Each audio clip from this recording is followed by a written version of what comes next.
Assalamualaikum warahmatullahi wabarakatuh. Saya Eka Marhana dengan NIM 425180008. Di sini saya akan mereview pemahaman basic device konfigurasi.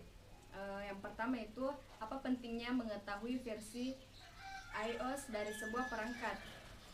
Mengetahui versi iOS dari sebuah perangkat itu sangatlah penting agar kita dapat mengetahui apa kelebihan dan sampai di mana batasan-batasan yang bisa dilakukan dari perangkat tersebut. Misalnya, saya ingin menginstal Adobe XD di laptop saya atau sejenisnya, dan spesifikasi yang dibutuhkan itu harus memakai Windows 10, sedangkan saya masih memakai Windows 7. Nah, karena saya mengetahui versi operasi sistem dari perangkat yang saya punya, makanya saya tidak akan menginstal Adobe XD. Oke, selanjutnya yang kedua itu bagaimana pentingnya suatu proses remote jaringan pada sebuah switch. Jadi, proses remote jaringan sangatlah penting dari sebuah switch agar dapat memudahkan user atau administrator jaringan untuk memonitor atau mengendalikan perangkat switch dari jarak jauh, dan dapat menghemat biaya operasional di bagian IT-nya dengan tidak perlu lagi selalu menempatkan admin atau administrator jaringan ataupun staf di kantor setiap saat. Yang ketiga itu, mengapa kita wajib menggunakan SSH, mengapa tidak menggunakan Telnet. Jadi SSH itu merupakan aplikasi pengganti remote login seperti Telnet, RSH dan RLogin. Dan SSH di sini jauh lebih aman dibanding Telnet.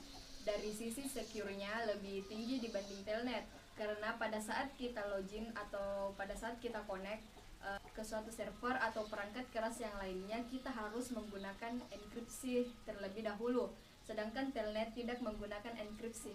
Yang keempat itu, apa tujuan dari message of the day banner yang biasa disingkat dengan kata MOTD. Jadi banner MOTD ini merupakan kata pembukaan kita login. Fungsi banner itu sendiri adalah sebagai identitas atau deskripsi dari sistem device Cisco. Selain itu, banner sendiri bisa menjadi sebagai pengaman yang akan mengecoh pada para pembobol jaringan walaupun pengecohan tersebut hanya meningkatkan 5-20% tingkat keamanan.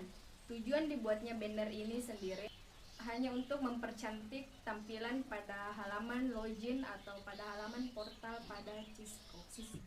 Yang terakhir itu, mengapa dikatakan loopback interface sangatlah berguna dan sangat rentan terhadap hack. Karena seperti yang kita ketahui, loopback interface merupakan interface logik bukan fisik.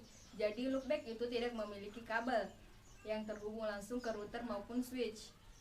Semua fitur tersebut kembali lagi ke konsep dasar yang menyatakan if the loopback on a router is down, that means the router's in unavailable is a wall, yang artinya jika salah satu loopback pada router down, maka semua port akan ikut down.